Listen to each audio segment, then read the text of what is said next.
Right. చదవండి. దేవుడు గద్దించు మనుష్యుడు ధన్యుడు. కాబట్టి సర్వశక్తుడగు దేవుని శిక్షను తృణీకరింపుము. ఆయన గాయపరిచి గాయమును కట్టును. ఆయన గాయం చేయను. ఆయన చేతులే స్వస్థపరచును. దేవుని వాక్యం దీవించును. ప్రియమైన దేవుని బిడ్డలారా, మన ప్రభు అయిన యేసుక్రీస్తు నామములో మీ అందరికీ వందనాలు, ఉదయకాలపు శుభాలు తెలియజేస్తున్నాను. ఈ యొక్క సమయంలో దేవుని వాక్యాన్ని ధ్యానం చేసుకుందాం. అందుకంటే ముందు చిన్న ప్రార్థన చేసుకుందాం. పరిశుద్ధుడా, ప్రేమ కలిగిన తండ్రి, మీకు స్తోత్రం నాయనా.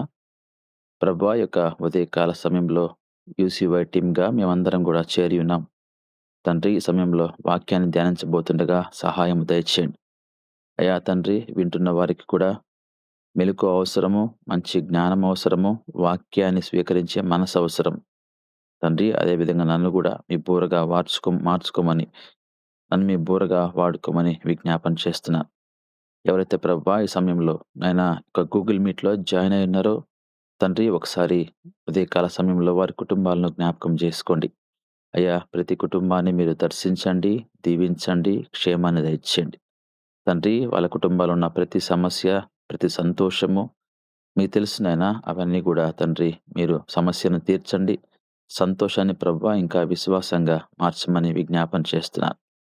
తండ్రి, వచ్చిన ప్రతి ఒక్కరిని ప్రభువా మీరు జ్ఞాపకం చేసుకొని అయ్యా వారి కుటుంబంలో అయినా తండ్రి ఈరోజు ఎటువంటి దీవెనలు అవసరమో అవి మీరు దయచేయమని తండ్రి మీ కృప ఎల్లప్పుడూ వారితో ఉంచమని నడిపిస్తున్న బ్రదర్ని జ్ఞాపకం చేసుకోండి. సీను బ్రదర్ కుటుంబాన్ని కూడా మీరు దీవించండి. ఆయన వాళ్ళ కుటుంబం చుట్టూ మీ కంచి వేసి కాపాడి తండ్రి ఆయన వాళ్ళ కుటుంబాల్లో కూడా మీరు సంతోషము, సమాధానము ఆయన తండ్రి ఆశీర్వాదాలతో మీరు దీవించమని యేసుక్రీస్తు నామంలో అడిగి వేడుకుంటున్నాను తండ్రి. ఆమెన్. ఆమేన్. దేవునికి స్తోత్రం. ప్రభునందు ప్రియమైన దేవుని బిడ్డలారా, దేవుడు ఈరోజు మనతో వాక్యం ద్వారా మాట్లాడబోతున్నారు. గాయపరచు దేవుడే స్వస్థపరచు వైద్యుడు. కనుక మన దేవుని యొక్క గొప్పతనం అది. మన దేవునిలో చాలా గొప్ప విషయాలు, గొప్ప ప్రవర్తన మన దేవునిలో ఉంది. ఈరోజు ఎందుకని ఆయన దేవుడిగా అయ్యాడంటే, ఆయన చేసేటువంటి ప్రతి ఒక్క కార్యము ఎలా ఉంటుందంటే ఆశ్చర్యకరంగా ఉంటుంది. అదేవిధంగా అద్భుత కార్యంగా ఉంటుంది. కనుక మనుషులుగా మనకు అవి ఆ యొక్క థాట్స్ మనకు అందవు. అగమ్య గోచరంగా ఉంటుంది. ఈరోజు మనం చూసినప్పుడు ఆయన యోబు గ్రంథంలో మనం చూస్తే ఒక మంచి వాక్యాన్ని మనం చూస్తా ఉన్నాం. దేవుడు గద్దించు మనుష్యుడు ధన్యుడు. ఈరోజు ఇక్కడ మనం చూసినప్పుడు దేవుడు గద్దించు మనుష్యుడు ధన్యుడు. ఈరోజు దేవుడు మనల్ని గద్దిస్తున్నప్పుడు మనము ఆ గద్దింపును స్వీకరిస్తున్నామా అనేది ఈరోజు ఆలోచించాలి ఒకసారి. ఎందుకంటే ఆ గద్దింపు అనేది మనం కోరుకోవాలి.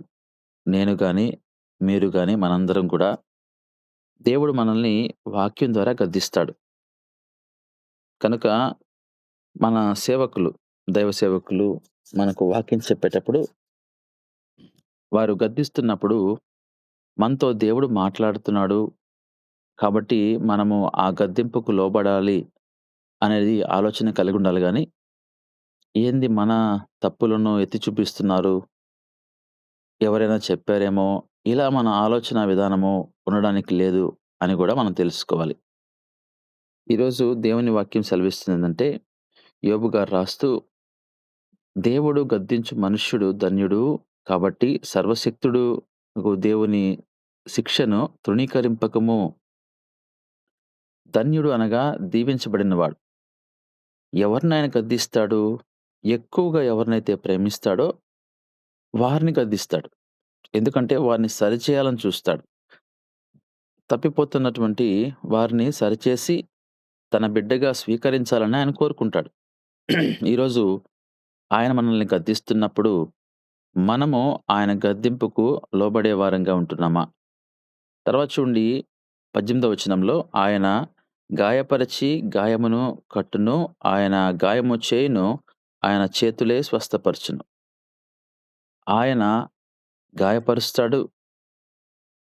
ఆయన ఎలా అయితే గాయం చేస్తాడో, ఆయన మనకు చేసినటువంటి గాయాన్ని ఆయన మళ్ళీ స్వస్థపరుస్తాడు. ఎందుకంటే ఆయన చేతులు స్వస్థపరిచే చేతులు అని మనం ఇక్కడ చూస్తున్నాం. ప్రభునందు ప్రియమైన దేవుని బిడ్డలారా, ఒకవేళ నువ్వు గాయపరచబడ్డావేమో నీ కుటుంబ జీవితంలో, లేకపోతే ఇతరుల వల్ల నువ్వు గాయపరచబడ్డావేమో, దేవుడు ఆ గాయాన్ని మాన్పే దేవుడు. బైబిల్‌లో గూడా ఆయన అనేక మందిని గొప్ప వ్యక్తులుగా చేయడానికి ఆయన గాయం చేస్తా వచ్చాడు. కనుక మనము చిన్న గాయం తగిలినప్పుడు ఒకవేళ బాధపడుతూ ఉండొచ్చేమో గానీ, ఆ బాధ వెనకాల దేవుడు మనకు ఆశీర్వాదం ఇస్తాడు. కనుక యోబు గ్రంథంలో గూడా ఎప్పుడైతే యోబు ఆ విధంగా గాయాన్ని అనుభవించాడో, దేవుని యొక్క అనుమతితో సాతానుడు యోబు కుటుంబానికి గాయపరిచినప్పటికీ, తిరిగి చివర్లో మనం గమనించినప్పుడు రెండంతల ఆశీర్వాదాలు దేవుడు యోబుకిచ్చినట్టుగా మనం చూస్తున్నాం. మరి యోబుకి రెండంతల దీవెనలు ఇచ్చిన దేవుడు ఈరోజు మనకు కూడా ఒకవేళ మనకు ఎటువంటి గాయం తగిలినప్పటికీ, ఆ గాయాన్ని ఆయన మాన్పలేడా? ఖచ్చితంగా ఆయన మాన్పగలడు. ఎందుకంటే ఆయన చేతులు స్వస్థపరుస్తాయి. ఆయన నోటి మాట ఎంతో గొప్పది. ఆయన స్పర్శ ఒక రక్తస్రావం కలిగిన స్త్రీ ఆ రక్తాన్ని గడ్డగట్టే విధంగా చేసింది. 12 సంవత్సరాల నుంచి ఆమె రక్తస్రావంతో బాధపడుతుంది. 34 సంవత్సరాలుగా కూర్చున్న వ్యక్తి ఆ యొక్క నీటి కొలను దగ్గర ఒక మాటతో ఆయన దిగ్గున లేచి వెళ్ళిపోయాడు. ఇలాంటి అద్భుత కార్యాలు దేవుడు మరి పరిశుద్ధ గ్రంథంలో ఎన్నో లిఖించి ఉన్నాడు. కాబట్టి ప్రభునందు ప్రియమైన దేవుని బిడ్డలారా, ఈరోజు మనము ఏ స్థితిలో ఉన్నప్పటికి కూడా అది మనకు దేవుడు తన మహిమ కొరకే మనకు ఆ విధంగా చేశాడు అని మనం అనుకుంటూ ముందుకు వెళ్ళాలి. ఒకసారి మనము ఇర్మియా గ్రంథము 18వ అధ్యాయము 1వ వచనాన్ని గమనించినప్పుడు, యెహోవా యొద్ద నుండి యిర్మీయాకు ప్రత్యక్షమైన వాక్కు. నీవు లేచి కుమ్మరి ఇంటికి పొమ్ము, అక్కడ నా మాటలు నీకు తెలియజేతును. నేను కుమ్మరి ఇంటికి వెళ్ళగా వాడు తన సారె మీద పని చేయుచుండెను. కుమ్మరి జిగటి మంటితో చేయుచున్న కుండ వాని చేతిలో విడిపోగా ఆ జిగట మన్ను మరలా తీసుకొని కుమ్మరి తనకు యుక్తమైనట్టుగా దానితో మరి ఒక కుండ చేసెను. అంతటా యెహోవా వాక్కు నాకు ప్రత్యక్షమై ఇలాగు సెలవిచ్చెను. ఇశ్రాయేలు వారలారా, ఈ కుమ్మరి మంటికి చేసినట్లు నేను మీకు చేయలేనా? ఇదే యెహోవా వాక్కు. జిగట మన్ను కుమ్మరి చేతిలో ఉన్నట్టుగా ఇశ్రాయేలులారా మీరు నా చేతిలో ఉన్నారు. ఎంత గొప్ప ఆశ్చర్యకరమైనటువంటి మాటలు, ఆదర ఇచ్చేటువంటి మాటలు మనం చూస్తా ఉన్నాం. ఆయన దేవుడు యిర్మీయాతో మాట్లాడుతూ, కుమ్మరి దగ్గరికి వెళ్ళు. ఆ కుమ్మరి చేసేటువంటి ఆ యొక్క పనిని గమనించు అని చూసినప్పుడు, ఆ కుమ్మరి ఇంటికి వెళ్ళినప్పుడు యిర్మీయా అది గమనిస్తున్నాడు.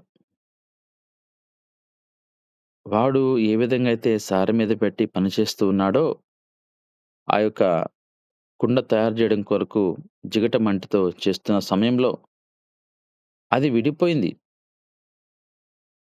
ఒకవేళ ఆ కుమ్మరి చేస్తున్నప్పుడు కొంత మట్టి ఒకవేళ ఆ జిగట మంటి ఒకవేళ విడిపోవచ్చేమో, దాన్ని మళ్ళీ అతను సరిచేయడానికి ప్రయత్నిస్తూ, దాన్ని ఆ యొక్క మిగిలినటువంటి విడిపోయిన దాన్ని మళ్ళీ తీసుకొని మరొక కుండను తయారు చేస్తున్నాడు అనంటే, అక్కడ గమనించండి ఆ యొక్క జిగటి మట్టి ఆ కుమ్మరి వాని చేతిలో ఉంది.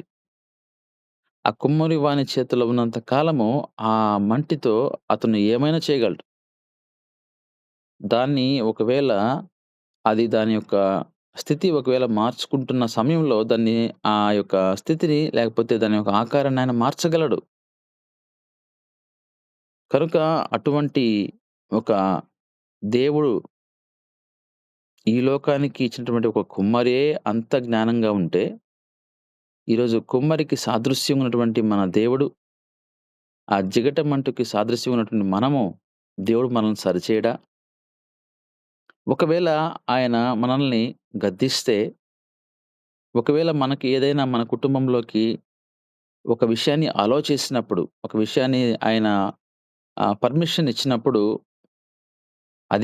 సాతానుడికి అధికారం ఇచ్చి ఒక పరీక్ష నిమిత్తం మన గృహంలోకి దేవుడు పంపించినప్పుడు, మరి యోబు జీవితంలో ఏ విధంగా అయితే సాతానుడికి పర్మిషన్ ఇచ్చి పంపించాడో, ఆ విధంగా ఒకవేళ మనకు కూడా ఒక చిన్న సమస్య లేకపోతే ఒక పరీక్ష నీకు దేవుడు ఏర్పాటు చేసినప్పుడు, దాన్ని మళ్ళీ తిరిగి ఆయన సరిచేయడా? ఒకవేళ సాతానుడు నిన్ను శోధించినప్పుడు, ఆ శోధన తిరిగి మళ్ళీ నీకు బహుమానముగా, ఆశీర్వాదంగా ఆయన మార్చలేడా అని ఇక్కడ మనకు స్పష్టంగా ఆయన ఒక ఎగ్జాంపుల్ ద్వారా తెలియజేస్తా ఉన్నాడు. కనుక ఆ జిగటెమ్మను మరలా తీసుకొని కుమ్మరి తనకు యుక్తమైనట్టు దానితో మరొక కుండ చేసెను. ఆ జిగటమంటే దేవుని చేతుల్లో ఉన్నంత కాలము మనుషులుగా మనము ఆయన చేతుల్లో ఉంటే మనల్ని ఆయన ఏ స్థాయికైనా తీసుకెళ్ళగలడు. ఈరోజు మనము మన జీవితంలో ఒక మంచి స్థానాన్ని మనకు దేవుడు ఏర్పాటు చేసినప్పటికీ, ఆ స్థానాన్ని మనమే పోగొట్టుకుంటున్నాం. ఆ విషయాన్ని గమనించాలి.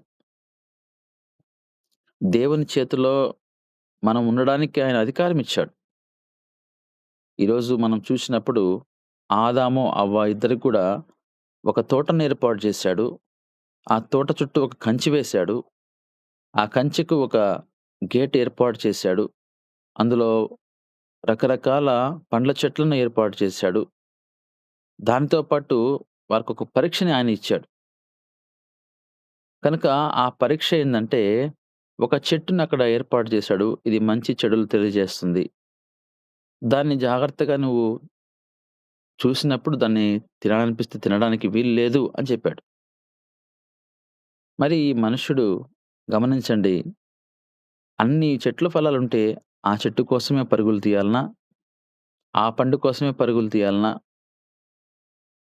దేవుని చేతుల నుంచి మనం జారిపోతూ ఉంటాం. మనం జారిపోతే దేవుడు మనల్ని సరిచేయడానికి మనకు ఒకవేళ మనల్ని గద్దిస్తాడు. మనకు ఆయన ఒక పరీక్ష ఏర్పాటు చేస్తాడు. ఈరోజు మన స్థితి ఎలా ఉందో ఆలోచించుకోవాలి. ఎందుకని నా వాక్యంలో ప్రతిసారి గూడా జీవితంలోకి ఎళ్తానంటే, మన వాక్యము చదువుకుంటూ వెళ్ళిపోవడానికి కాదు దేవుడు మనకిచ్చింది. ప్రతి వాక్యాన్ని మన జీవితంలోకి మనం దాన్ని అన్వయించుకోవాల్సిందే. అలా అన్వయించుకుంటేనే మనం మార్పు చెందగలుగుతాం. కాబట్టి కుమ్మరివాడు జిగటమట్టి ఆ యొక్క కుండ ఈ విధంగా చూడ్డానికి లేదు దీన్ని మనం. ఆత్మీయ నేత్రాలతోటి దీన్ని మనం గమనించినప్పుడు, దేవుని చేతిలో మనము ఉన్నామా లేదా? దేవుడు కుమ్మరివాడిగా ఉన్నాడు. ఈరోజు మనము ఆ కుండగా ఉంటున్నాం. మరి మన స్థాయి జారిపోతుందా? విశ్వాసంలో మనం బలంగా ఉండగలుగుతున్నామా? అనేది మనం ఆలోచించుకోవాలి. ఎంతోమంది క్రైస్తవులుగా ఉన్నప్పటికీ వారు వారి జీవితంలో చిన్న చిన్న సంఘటనలు జరిగినప్పుడు వెనక్కి వెళ్ళిపోయిన వారు అనేక మంది ఉంటున్నారు. కనుక ప్రభునందు ప్రియమైన వారలారా, చూడండి 6వ వచనంలో, ఇశ్రాయేలులారా, ఈ కుమ్మరి మంటికి చేసినట్లు నేను మీకు చేయలేనా? ఇదే యెహోవా వాక్కు, జిగటమ్మను కుమ్మరి చేతిలో ఉన్నట్టుగా ఇశ్రాయేలులారా మీరు నా చేతిలో ఉన్నారు. ఎంత మనకు వాగ్దానము, ఎంత ధైర్యము మనకు దేవుడిస్తున్నాడండి. మనం దేవుని చేతిలో ఉన్నాం. మనకు ఎటువంటి భయాందోళన అవసరం లేదు. ఈ లోకంలో మనకు సాతానుడు ఎన్నో శోధనలు తీసుకొని రావచ్చు. ఆ శోధనలో జయించే శక్తి కొరకు మనం దేవుని ప్రార్థన చేసుకోవాలి. అదే సమయంలో దేవుడు మన కొరకు ఆయన కొన్ని పరీక్షలు ఏర్పాటు చేస్తాడు. దేవుని బిడ్డగా ఉన్నాడు. మరి ఈ బిడ్డ నా సేవ పరిచర్య చేస్తున్నాడు. మరి నేను పెట్టేటువంటి పరీక్షలో ఇతను పాస్ అవుతాడా లేదా? ఏదో లోకాన్ని ప్రేమించినట్టుగా ప్రస్తుతానికి లేడు. ఒకవేళ నేను అతనికి ఇష్టమైనటువంటి ఆశ కలిగిస్తే ఒకవేళ పడిపోతాడేమో! దేవుడు పరీక్ష ఏర్పాటు చేస్తాడు. మన విశ్వాసాన్ని ఆయన టెస్ట్ చేస్తాడు.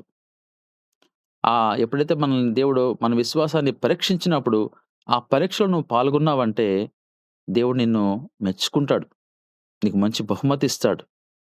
ప్రభునందు ప్రియమైన దేవుని బిడ్డలారా, ఈరోజు మనము పేతురు గురించి ఒక చిన్న ఎగ్జాంపుల్ తీసుకుంటే, లూకాసు వార్త 22 అధ్యాయం 33 వచనంలో, అయితే అతడు ప్రభువా నీతో కూడా చెరలోనికిని మరణమునకును వెళ్ళుటకు సిద్ధముగా ఉన్నానని అని అనగా, ఆయన పేతురు నీవు నన్నెరుగునని ముమ్మారు చెప్పు వరకు నేడు కోడి కూయుదని నీతో చెప్పుచున్నాను. అత్యాసక్తి. పేతురు దేవుని శిష్యుడిగా ఉన్నప్పుడు అత్యాసక్తి చూపిస్తున్నాడు. ఎక్కువగా దాన్నేమంటామంటే ఓవర్ కాన్ఫిడెన్స్. నేనే భక్తిపరుడిని అనుకుంటున్నాడేమో మనకు తెలీదు గానీ, ప్రభువా నీతో కూడా నేను చెరలోనికి వస్తానయ్యా, మరణమునకు వస్తానయ్యా, నేను సిద్ధంగా ఉన్నాను అని అందరికంటే గూడా ఆసక్తి చూపిస్తున్నాడు. దేవుడంటున్నాడు, పేతురు నీవు బలహీనుడు నాయనా. నీవు నన్ను ఎరుగను అంటావు. శిలువ మరణానికి నేను అప్పగించే సమయంలో నేను అనేక సందర్భాల్లో రకరకాల వ్యక్తులు 3 ప్రాంతాల్లో నిన్నడిగినప్పుడు నన్నెరగను అంటావు. యేసుప్రభు తెలుసా? ఆయన శిష్యుడివా నువ్వు అన్నప్పుడు నాకు తెలీదంటావు. మరి వెంటనే ఆ కోడి కూత నీకు జ్ఞాపకం చేస్తది ఈ విషయం. జాగ్రత్త. కనుక ప్రేమ ఉండొచ్చు గానీ, అతి ప్రేమ మనకు ఉన్నటువంటి విషయాన్ని మనం గమనించినప్పుడు ఆశ ఉండొచ్చు గానీ, దురాశ ఉండకూడదు. అట్లా మనం చూస్తే పేతురు గూడా అత్యాసక్తి చూపించాడు. చూడండి 22వ లూకాసు వార్త 22వ అధ్యాయం 61వ వచనంలో, అప్పుడు ప్రభువు తిరిగి పేతురు వైపు 34 ఆయన పేతురు నీవు చెప్పాను. అప్పుడు ప్రభువు తిరిగి పేతురు వైపు చూచెను గనుక పేతురు నేడు కోడి కూయ మునుపు నీవు ముమ్మారు నన్ను ఎరుగునందువని ప్రభువు అతనితో చెప్పిన మాట జ్ఞాపకం చేసుకొనెను. వెలుపలకు పోయి సంతాపపడెను. గమనించారా? లూకాసు వార్త 22వ అధ్యాయం 61, 62 వచనాలు గమనించినప్పుడు ఆ విషయం ఏమైతే దేవుడు చెప్పాడో జరిగిపోయింది. పేతురుని అనేక మంది అడిగారు, "నువ్వు దేవుని యేసుక్రీస్తు శిష్యుడివా?" "నేను కాదు. నాకు తెలీదు. నేను ఎరగనని" చెప్పాడు. ఎప్పుడైతే ఆ విధంగా చెప్పాడో 3 సార్లు చెప్పిన తర్వాత కోడి కూయగానే ఒక్కసారిగా దేవుని మాటలు జ్ఞాపకం వచ్చాయి పేతురుకి. ప్రభునందు ప్రియమైన దేవుని బిడ్డలారా, ఒక్కసారిగా వెలుపలికి పోయి సంతాపపడి ఏడ్చాడంట పేతురు. కనుక అయ్యో! నేను దేవుని శిష్యుడిగా ఉన్నానే ఇంతకాలం. నేను అందరి ముందు కాకుండా ఆయన ముందు, ఆయన గొప్పతనం, ఆయన మెప్పు కొరకు, అయ్యా నేను నీతో కూడా మరణానికి వస్తాను. ఆ చివరి వరకు వస్తానని చెప్పానే.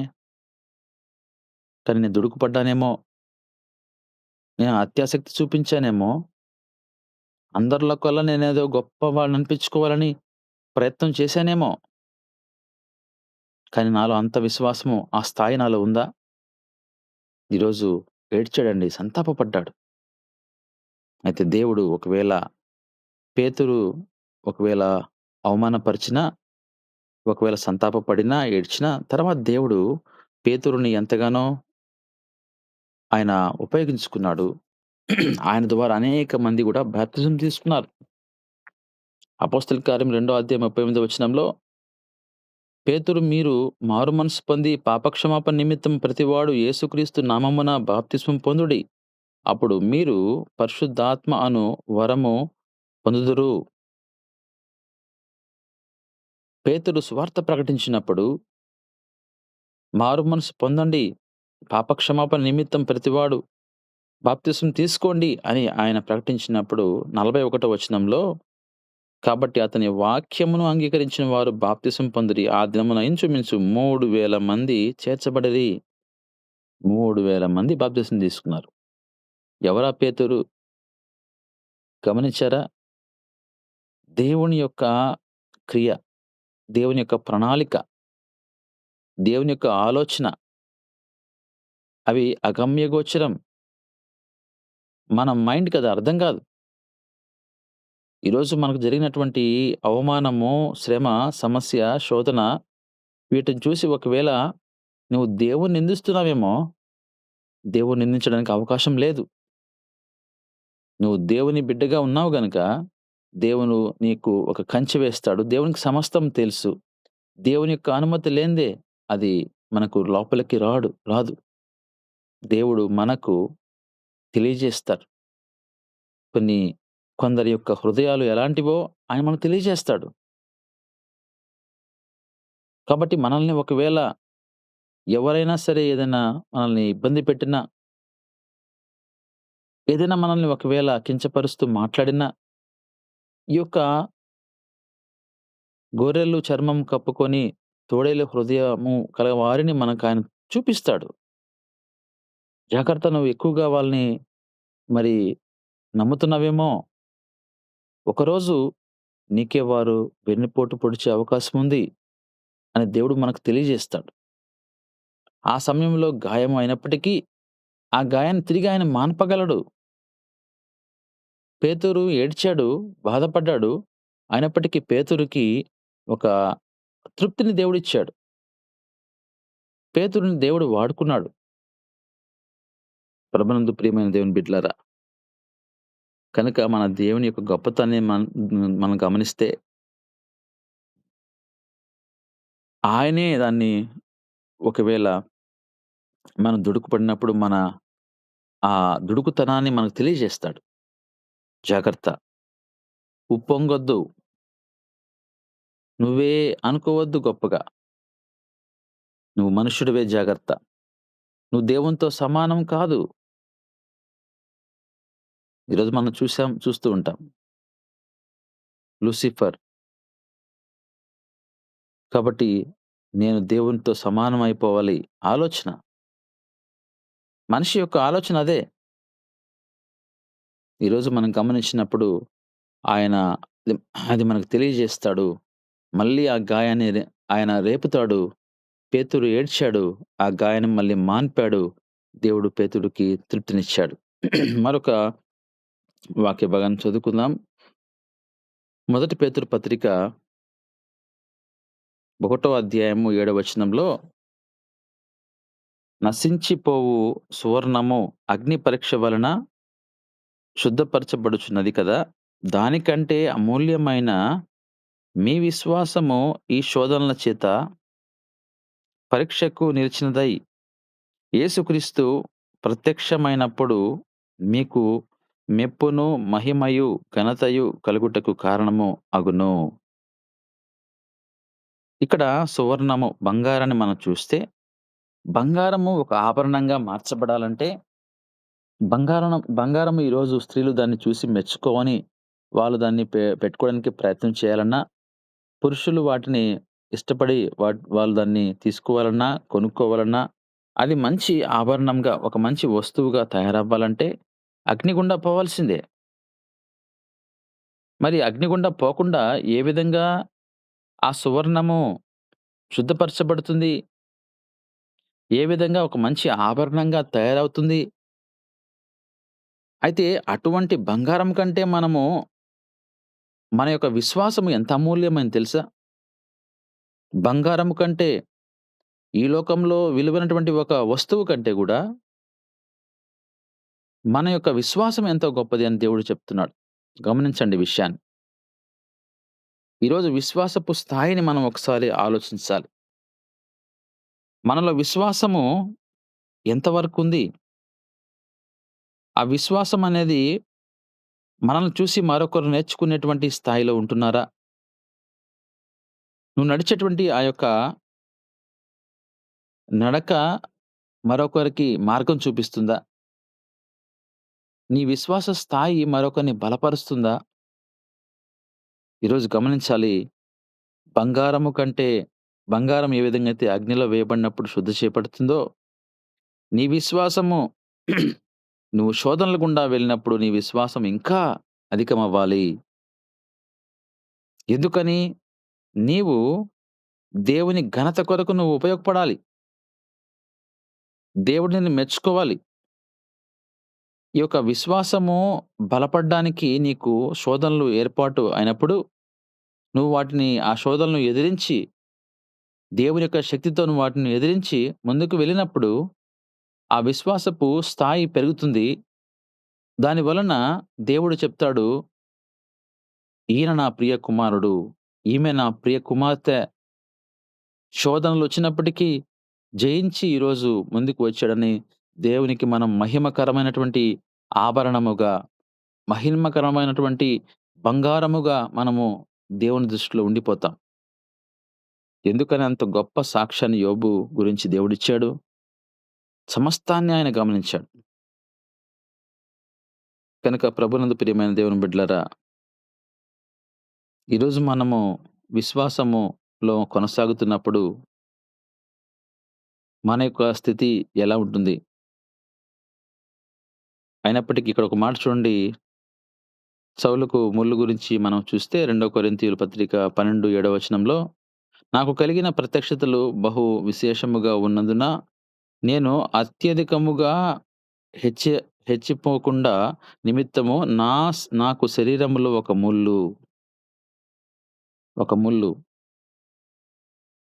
హెచ్చించే కొలది మనము ఎప్పుడైతే కొంత ముందుకు వెళ్తూ ఉంటామో, మనకు మంచి స్థానము దేవుడు ఇస్తున్న సమయంలో, మనలో ఉన్నటువంటి ఆ యొక్క హెచ్చుతనాన్ని బట్టి మనకు ఒకవేళ అత్యుత్సాహము లేకపోతే గర్వము ఏర్పడొచ్చేమో. దేవుడు అందు నిమిత్తం ఒక ముల్లును ఏర్పాటు చేస్తాడు. నేను అత్యధికముగా హెచ్చిపోకుండా నిమిత్తము నన్ను నలగొట్టుటకు సాతాను యొక్క దూతగా ఉంచబడెను. అది నా యొద్ద నుండి తొలగిపోవాలనని దాని విషయమై ముమ్మారు ప్రభువునకు వేడుకుంటుని, అందుకు నా కృప నీకు చాలును. అదండి దేవుని మాట. ఒకవేళ మన జీవితంలో ఒక ముల్లు ఆయన ఏర్పాటు చేస్తే, నీ ప్రవర్తన బట్టి లేకపోతే నీ యొక్క జీవిత ప్రయాణంలో ఒకవేళ ఏదైనా ముల్లు నీకు దేవుడు ఏర్పాటు చేసినప్పుడు, అది చూసి అయ్యో! ఏంది నా జీవితంలో దేవుడు నాకు ఇలాంటివి అలౌ చేయాలనా? మరి నాకు ఎందుకు ఇలాంటిది ఇచ్చాడు? నేను అందరిలాగా ఉన్నాను గదా! ఏమో దేవుడు నేను ఇంకొద్దిగా అధిక స్థానం నీకు ఇవ్వబోతున్నాడేమో. నిన్ను అత్యధికంగా ఆయన దీవించబోతున్నాడేమో. దావీదు గొర్రెలు కాసుకుంటున్న సమయంలో మరి ఆ యొక్క ఆయన కాపరిగా ఆ గొర్రెలను కాస్తున్న సమయంలో ఎలుగుబంటు, సింహాలు ఎందుకొచ్చాయి? వాటితో యుద్ధం చేశాడు. ఒక ట్రైనింగ్ దేవుడు అక్కడ ఇచ్చాడు. దేవుడు కాపరిగా ఉన్నప్పటికీ మరి వాటిని ఏ విధంగా మరి దావీదు వాటిని ఎదిరించగలడు? సమయోచిత జ్ఞానం మరి దావీదుకు ఉంది కదా అని ఒక పరీక్ష అక్కడ దేవుడిచ్చినప్పుడు, దాంట్లో ఒక ట్రైనింగ్‌లో మరి దావీదు గెలిచినప్పుడు, గొల్యాతును దేవుడు హతమార్చడానికి దావీదును వాడుకోలేదా? ఈ చరిత్ర గమనించినప్పుడు ఇవన్నీ గూడా మనం చూసి, లోతైనటువంటి మర్మాలు మనం అర్థం చేసుకోవాలి. ఈరోజు మనల్ని దేవుడు ఏ విధంగా ఒకవేళ సౌలు జీవితంలో ఉన్నట్టుగా ముల్లు నీ జీవితంలో ఉందా? ఒకవేళ ఆ ముల్లు వల్ల నువ్వేమైనా బాధపడుతున్నావా? దేవుడిస్తున్న వాగ్దానము, నా కృప నీకు చాలును. దేవుని కృప మన మీదుంటే, ఇలాంటి ముళ్ళు మనకు ఎన్ని తగిలినా గూడా మనము వాటిని జయించి ముందుకెళ్ళగలం. దేవుని శక్తి ఏం చేస్తుందంటే, ఆ ముల్లుని డామినేట్ చేస్తది. దేవుని శక్తి ఏం చేస్తుందంటే, ఆ సమస్యను అణగదొక్కేస్తది. దేవుని శక్తి ఎంత గొప్పదంటే, సాతానుని మన పాదముల క్రింద తొక్కడానికి మనకు దేవుడు శక్తినిస్తాడు.